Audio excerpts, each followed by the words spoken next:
Nose is so easy.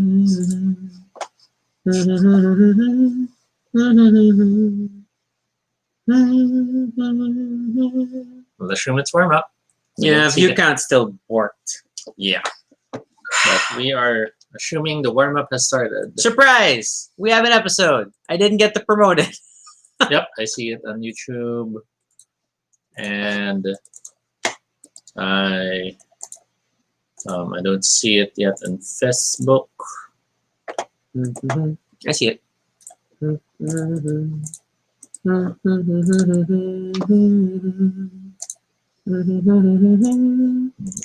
Tagging you. Singing a song. Sci-fi song. Whoa. It's a loud sound. Yeah, that was a loud notification. Which is, I guess, the YouTube notification. Yeah, tagging you.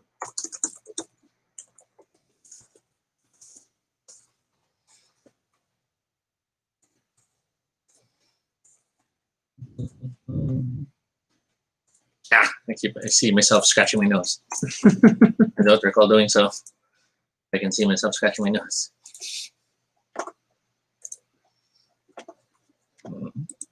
We still don't have viewers because we did not plug it, but it's okay. Surprise! We shall push through regardless.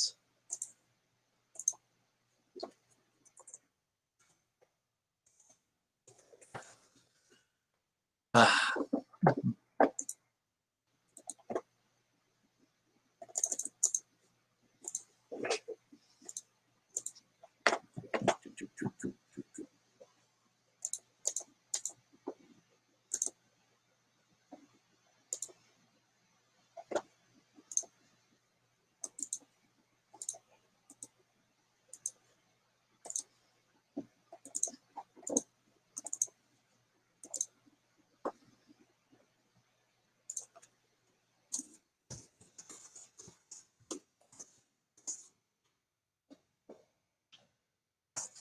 may have reshared it twice on my timeline. Oh, well, more the merrier.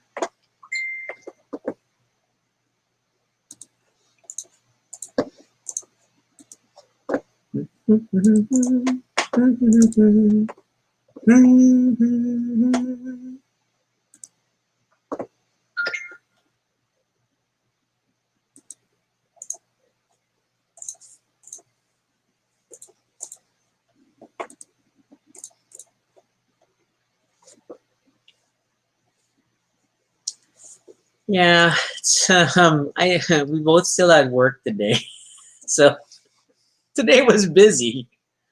I had a lot of calls, and then we had our year-end party online with a really big raffle and bingo game, as is our company tradition, and it was a good time. It was a good time. But because of that, totally forgot to finalize the topic and get things rolling.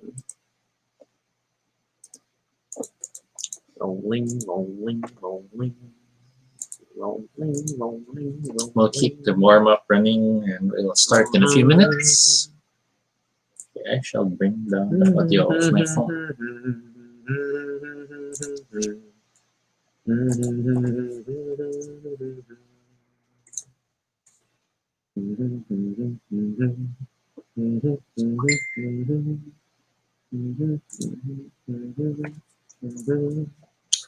Oh my gosh, and I still haven't fixed my gym thing. Tomorrow I think is the last day of office. Well, either way, they can't collect money from me because they don't have a valid credit card on file anymore.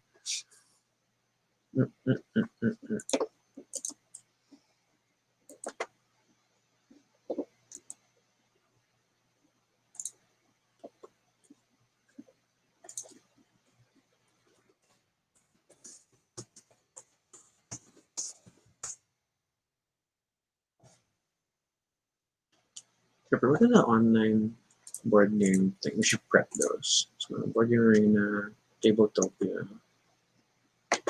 Wasn't there another one? Or those are the big ones? Tabletop Simulator, Tabletopia. Then there are a few less popular options, but the ones that exist, the foreign ones. Mm-hmm.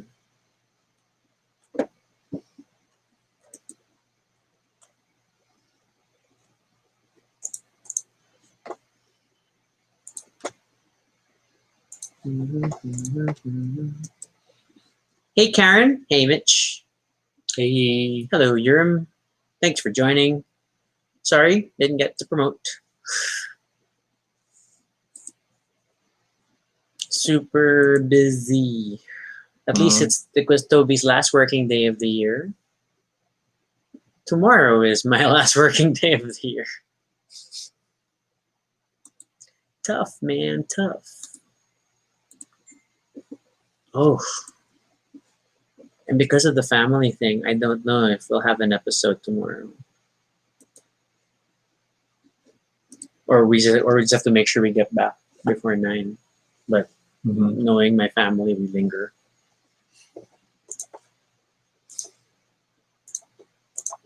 Yeah, Yuri mentioned he couldn't say hello, but he mentioned he transferred to the app. I'm not aware, to be honest. Weird achievement, ladies and gentlemen. My ring has fallen off my hand twice today. Normally, that only nearly happens when I'm washing dishes and my hands are slippery. But now it flew. Now it's flown off my hand twice. I guess with that, we should start. Because time flies. Tempest Fugue. Okay. This is Toby. And this is Rocky. And if it's your first time here, welcome to Baduy Pride, a little space on the internet where we talk about anything we want. This is completely unscripted, not entirely accurate, but at least it's honest. Join us, we talk about everything and anything random live. And if it's not your first time here, thank you so much for joining us again. It's our 117th episode. Toby can't number. Yes, I can't number. And we are talking about long distance board gaming because this is literally what we did on Saturday. Plus, technically, it was a requested topic. The original wording of the topic was board games for long distance video calls, but it was requested by Anon. So, whoever you are, anonymous viewer, thank you for today's suggestion. We just happen to have all the experience we now need to talk about this topic. Hi. So I think before we talk about the individual game app experience, we have to acknowledge the sort of shared ecosystems of the, I guess we can call them the arena type things. So there's the more supported ones, which are like Tabletopia and Tabletop Arena. But there's also the super toolkit one, which is Tabletop Simulator. Yeah. A number of them basically have digital versions of the existing board games. Some through license, others because the creators of the games actually coordinated with them. And your mileage may vary on the kind of games you'll be able to access because in some cases, the game, I guess you could say the game pieces are present, but the actual scripted coding is not. Yeah, I mean, some people have gone the extra mile to code stuff for games if you find the appropriate Tabletop Simulator package. But a lot of it is very you have all the components and then figure it out. And especially since Tabletop Simulator is also built to support VR, a lot of the experience is like that. So it's a lot of using, if you don't have a VR set, using your mouse to pick up objects off the virtual table and then place them elsewhere. And if you don't lock your room, you will have people run in sometimes and topple tables because the tables have physics and you can flip the table. So it's a weird experience. I mean, it's not entirely wrong. And then again, it has a very passionate maker community. I would recommend if you get into Tabletop Simulator, you go via Steam because then you can leverage the internal Steam forums and Steam Workshop for looking for board game adaptations of popular stuff, and it should be okay. So if you're like more like do-it-yourself-ish, feeling crafty, feeling a lot more patient, that's definitely a way to go. So Other things like yeah. other things like Tabletopia, Board Game Arena, a lot of the services are free, but a lot of the services, I mean, the caveat is, especially if you're on the free level, is sometimes there's queues during peak period. You're queuing for available space. Plus, the library of games differs per platform. So if you're looking for specific games, you're going to have to figure out which of the shared arenas support them. And then and then figure out how to play together. So admittedly, we haven't personally tried a lot of this experience. We've heard friends. It's a mixed bag. And then on weekends, latency is a little high because a lot more people are playing, which only makes sense. Karen says BGG, Board Game Geek. Board Game Geek, I don't recall it supporting games on its own, or I don't know if that helps. Maybe there is a way, but we just never really used it. Possibly, or at least support forums for like finding stuff. So what we're going to focus more on is sort of like tips and tricks, I guess, that we learned based on how we played dedicated board game apps. So we're talking about the official apps developed in tandem with the original game publishers, more likely the publishers than the creators, and how that experience went. The general theory for playing with dedicated apps is because then it's a more natural, so quote unquote natural experience where they really thought about supporting the specific game in a digital format. It also, especially as of late, tends to allow the team adapting it to kind of add a lot of bells and whistles to make it look prettier, sexier, whatnot, which ironically also increases resource requirements for the game. So it's pros and cons. So bear in mind that if you do go for the long distance route, your first friction point is the operating system. For everything from PC using Steam or Macintosh or Apple using Steam. Then you have Android, iOS. On mobile phones. I don't know if there are people who play in Linux, but there probably are. I'm sure there are. And we haven't even touched like Windows phones, if they're still out there. And then you have the challenge of, was the app designed for online play? Was the app designed to accommodate multiple players on the same platform? Like, we know the Suburbia app is brilliantly done. It's a great but it adaptation. Only works for it's solitaire games and campaign play. But there is no online play mode. There is a pass and play, if I remember correctly. I think pass and play was supported. Local pass and play. And then others, on the other hand, might exist in, let's say, Android and iOS, but might not be cross-platform compatible. So you might have to consider stuff like that. Yeah. And then, sorry, you mentioned friction point. What does that mean for people in the audience unfamiliar with friction point, Mr. Game Designer? Friction points are basically any instance in the experience that can cause friction. Friction point. And it's not the good kind of friction. It's the bad kind of friction that might make you go, I don't want to do this anymore. It's too hard to do. So basically, they are barriers to entry. Which admittedly, we nearly got into a few times when we were setting stuff up. Yes. So let's talk about that. What are the things to consider or to keep in mind when you're setting up online play with friends when you're using digital means and not sites like Tabletopia and the like? So I think the most basic is that more often than not, unless you're using a remote play option of some sort, and Steam does offer remote play options, but requires additional software to run, is that you need to have, everyone who's going to play the game need to have a copy of the game at its most basic. And even just over the weekend, we were discovering things like a lot of us love Terraforming Mars. There's a great Terraforming Mars app on Steam for Windows. And then we just discovered which of our friends have Mac OS installed. So it didn't quite immediately work out. So And- even though we want to have the same copy, tricky. And you have to keep in mind that when your friend on the Mac is looking at Steam, there's just a small icon that says whether or not it's for Mac or for PC. That little Apple symbol versus the Windows logo. So the game still appears on their list. They can still add it on their wish list, even if their system is not compatible with it. Yeah, it's like buyer beware. They just let you figure out Mhm. what games are appropriate for your system. So we had a few had to reject the gift. I'm sorry. I can't Yeah, run we it. gifted each other table terraforming Mars, and then it got refunded. It's a small gray icon. it's as not Mitch shares. it is not done in a way that makes it easy for the user to realize they Or- might be getting a game that they can't Or play. it doesn't detect your system.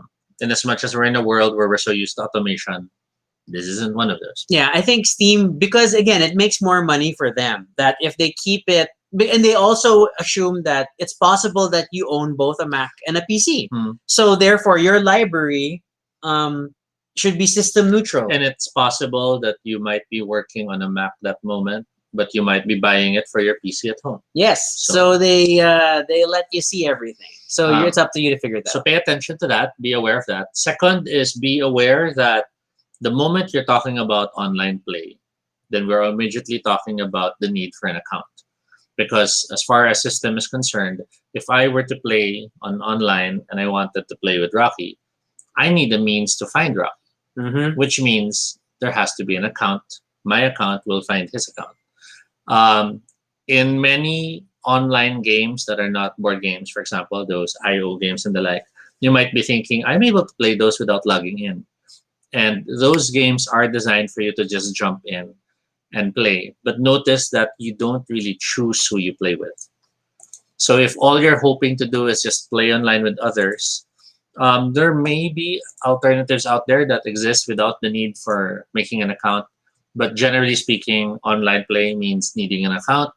And just because the game is from the same publisher doesn't mean the accounts will use the same system. I'd even take a step back in the sense that, especially for people who've grown up playing via Steam, is that Steam spoils you as being the sort of intermediary between a lot of games. Yes. That a lot of games are designed to leverage the social features of Steam Yes. to help you find other players and connect easily. And you can send invites to join games within Steam. Mhm. Our discovery over the weekend is that the board game ecosystem, I guess because a lot of these digital board game efforts are cross-platform and they try to work on multiple devices, is that they couldn't rely on just Steam to work. And another possible aspect is the fact that these board game companies most likely outsourced the coding to another company. Mm-hmm. Therefore, they still wanted the registrations to be to them Yes. and not to the publisher, the digital publisher. Yeah, so then becomes the fun adventure of discovering which digital publisher handles which physical games in this online world. And this can have the added challenge of you might have purchased a game some time ago and already logged in an account without remembering it. So you might be trying now to log onto the game for your game night with your friends and discover, wait, I can't remember my login. It's not working. So the tip here is basically try to settle all login accounts and all account creation before the game night itself. Yeah, which means logging into each of the board game apps that you have, trying the online play mode for yourself, Mhm. and when it prompts you to set up a profile and note what it is. Just for example, over the course of our weekend, we discovered that Asmodi.net covers a lot of games, including games previously managed by a digital company called Playdeck Mhm. that apparently made many board game apps for other people. So games like Ascension, Splendor, Mysterium, Terraforming Mars, Agricola, Ticket to Ride, Love Letter, Small World, and Carcassonne all use the Asmodi.net account. Mhm. the Asmodi.net account allows you to link also to Steam. So sometimes purchasing a board game on Steam and logging in for the first time automatically creates an Asmodi account tied to your Steam name. But if you log into the same game on a mobile device, if you have purchased also like the Android app, it will not log into that same account. It may prompt you to log into another one or create a new one. And then suddenly you are managing multiple Asmodi accounts on different devices. So please take the time to test. Asmodi in particular, since it's so widespread, if you go to its profile section, it does have, and I'll show you very briefly mine. Where's that? Let me Screen share. Let me share my screen, guys. Okay. Okay, and what layout will I use? Do I do this one? And that looks really stupid. Wait, let's just do it this way. Okay.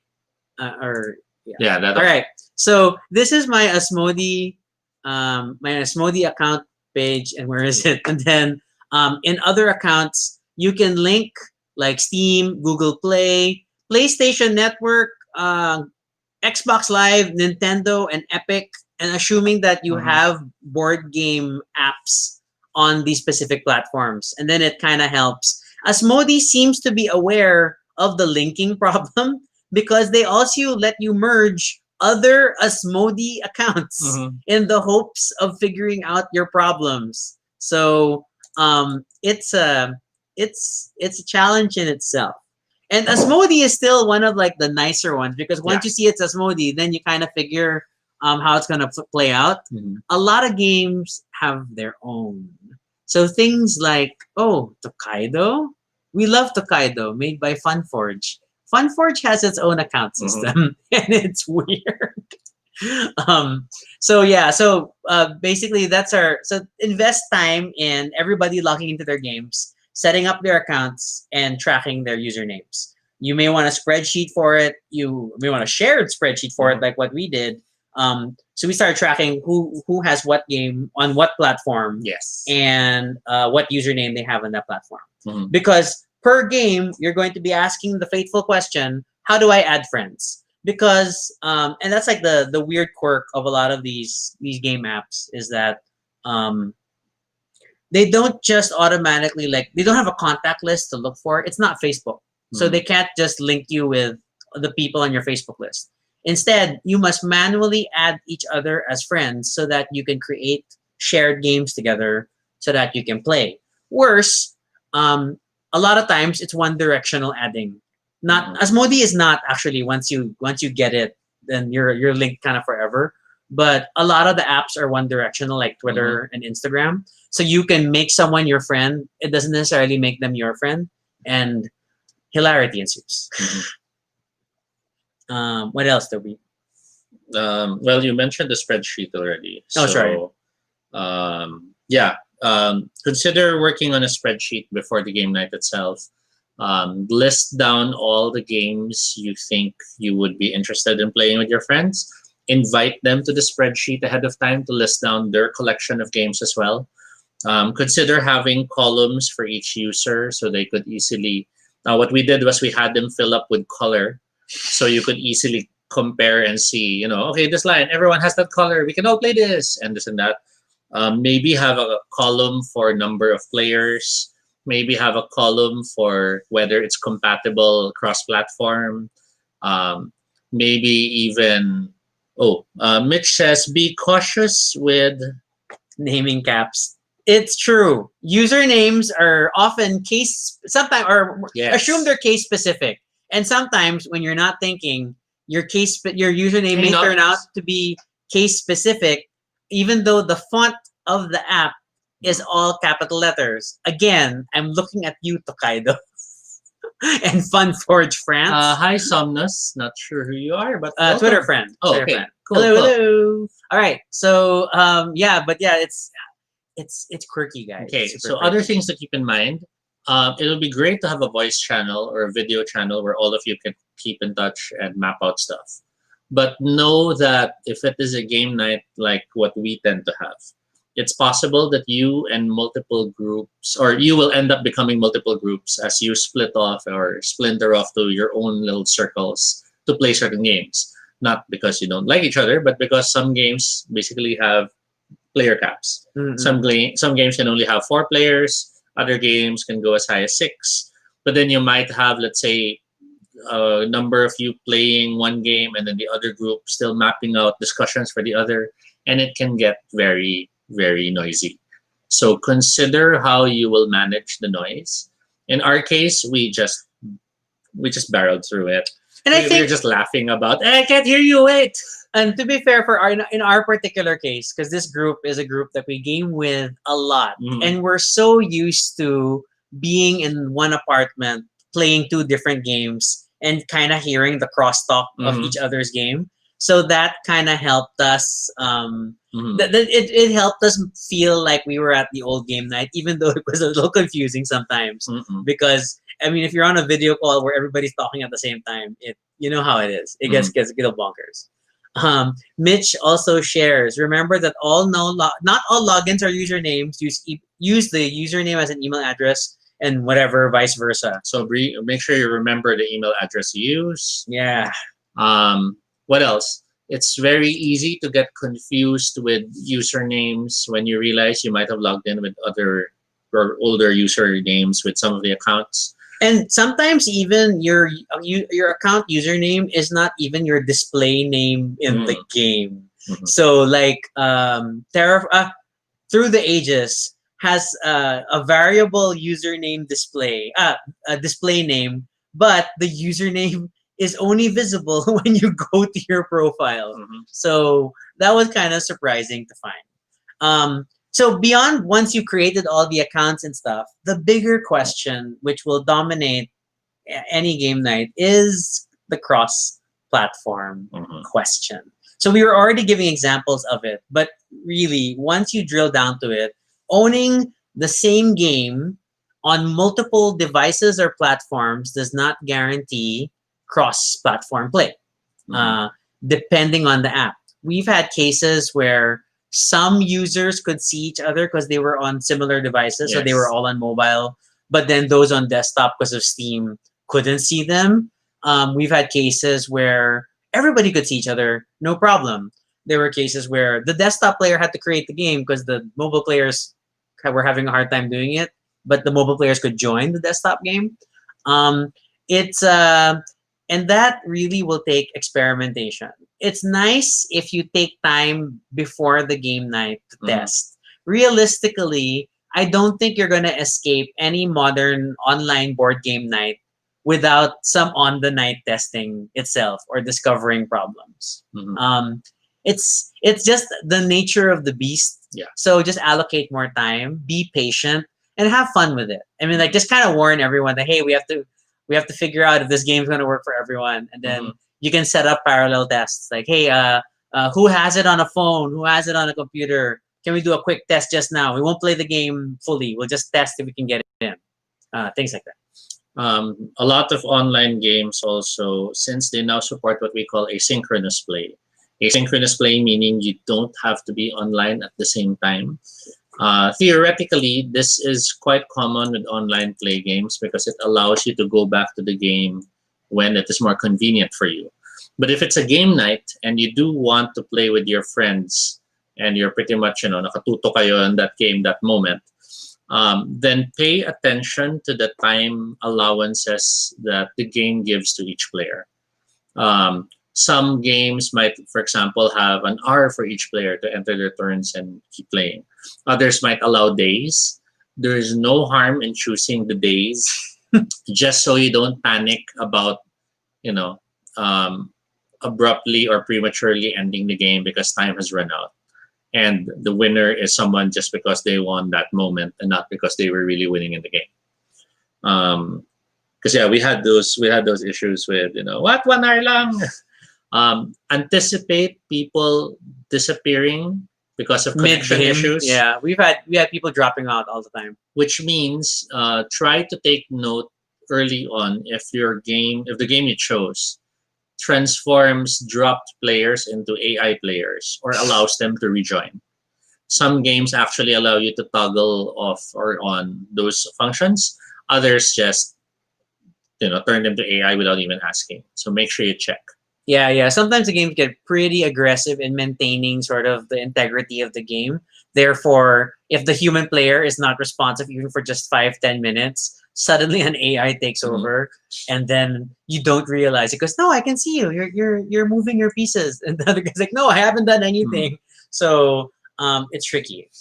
Um, a lot of patience, and then you have the factor of the factor that a lot of these board game adaptations really went the extra mile. Mhm. And this is when I'm going to be like, I'm looking at you, Wingspan.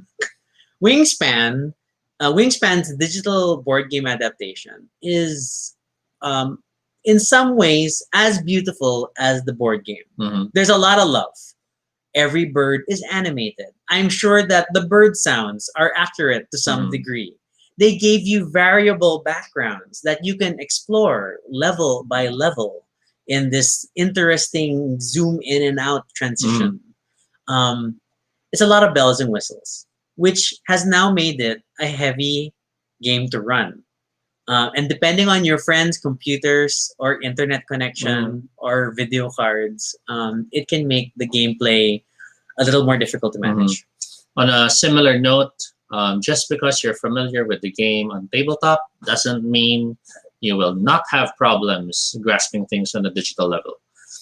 To the very least, most, if not almost all games that are digital do not allow take backseats. Yeah, it's So very the touch moment move. you make a mistake, the moment you press the button you didn't want to, I'm sorry, that's your move.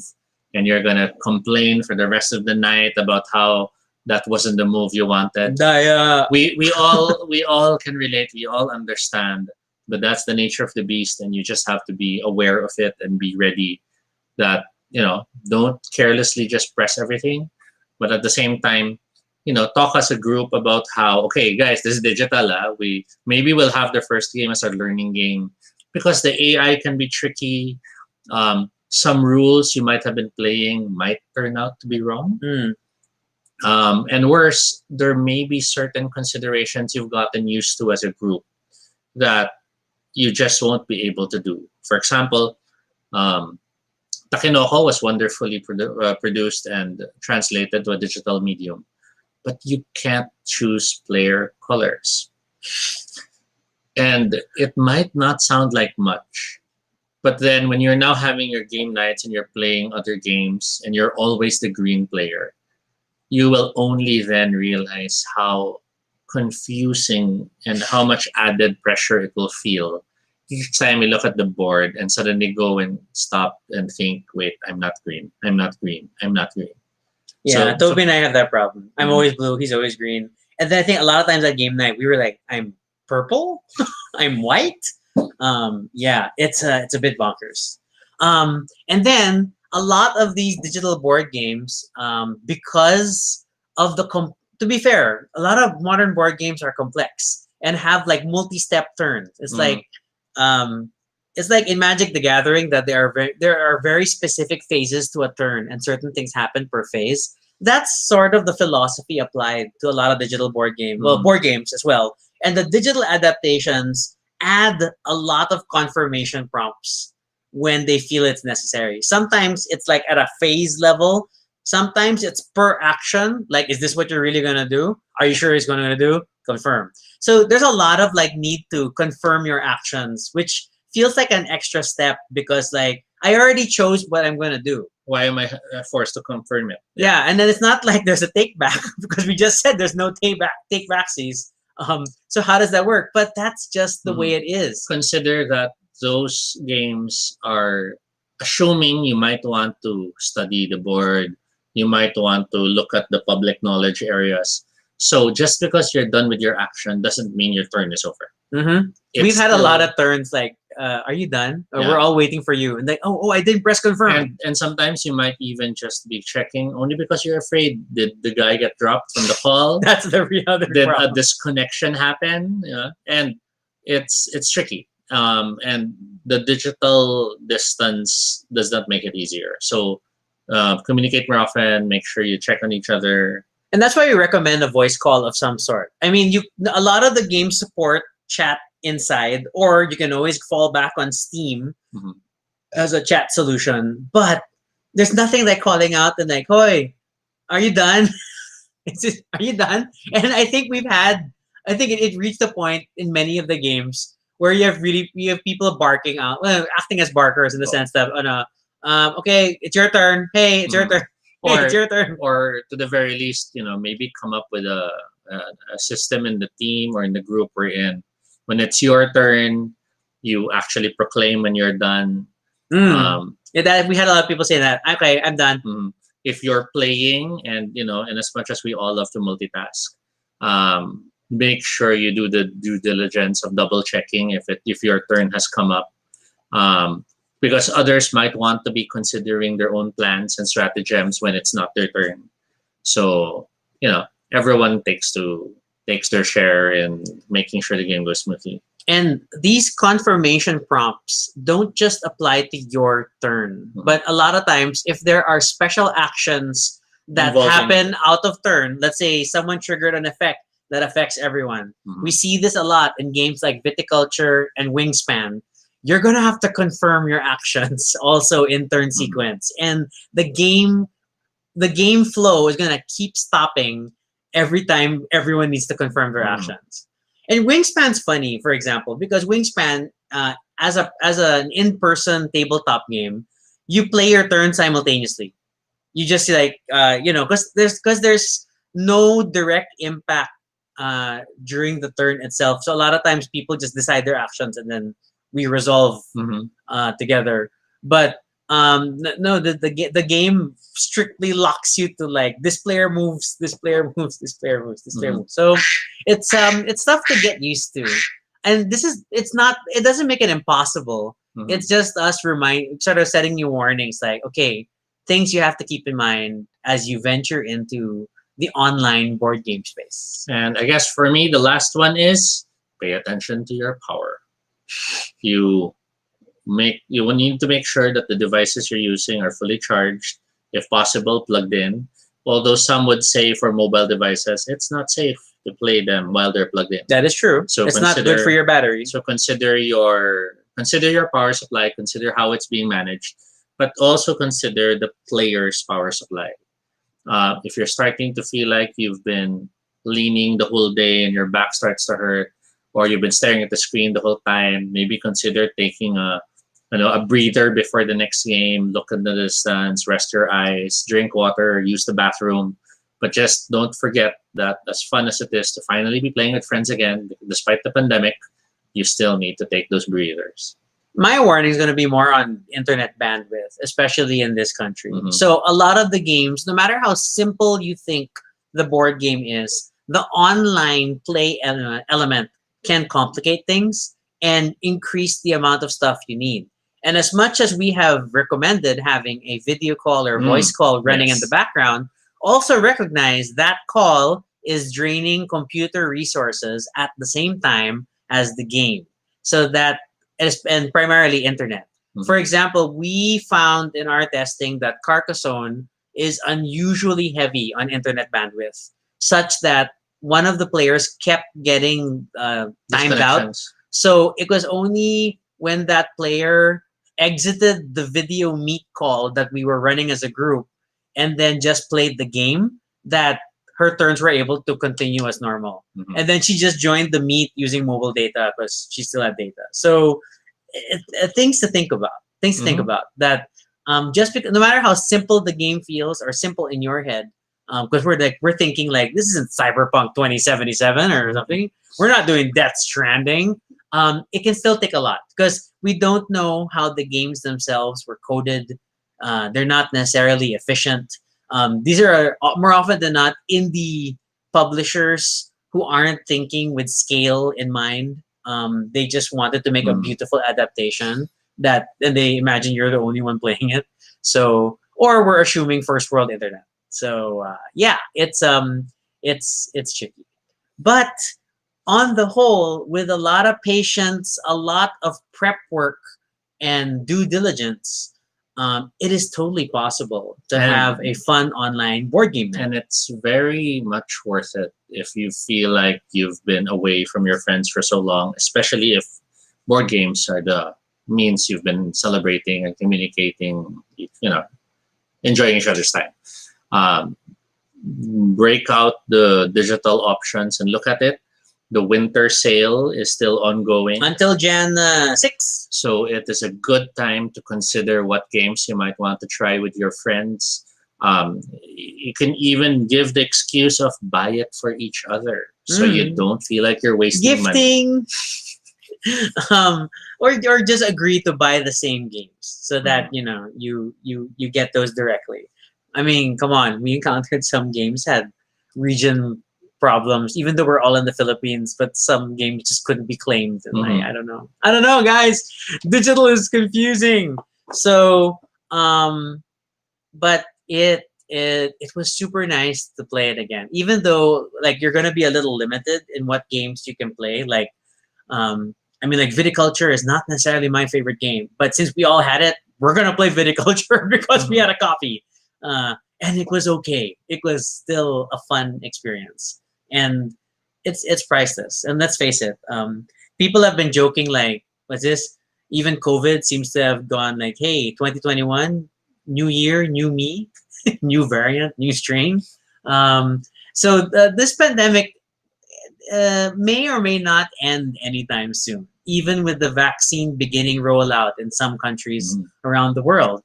So it's still going to be totally viable to continue to explore digital board game solutions as a way to socialize and to get that gaming itch. Yeah, I feel it's going to end for the Philippines next year, around 50%. Wah, wah, wah, wah, wah. But this episode was brought to you by Two Sharks in a Box. Because Sharky now has a friend. So this was a gift that was delivered today. Thank you, David, for the second shark. I'll bring them out. This is original Sharky. And I know because he's softer and darker. But new Sharky. And likewise, thank you, Ed, for the rechargeable batteries for Tube Guy. I can't screenshot. I have no hands. He will not be running out of power anytime soon. So we need to figure out what to call the new Sharky. Maybe we can just call him Whitey. To go with Sharky.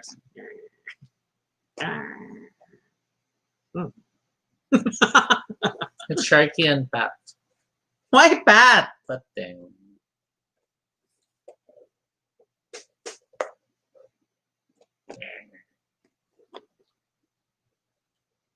I'm not sold on Pating as the name.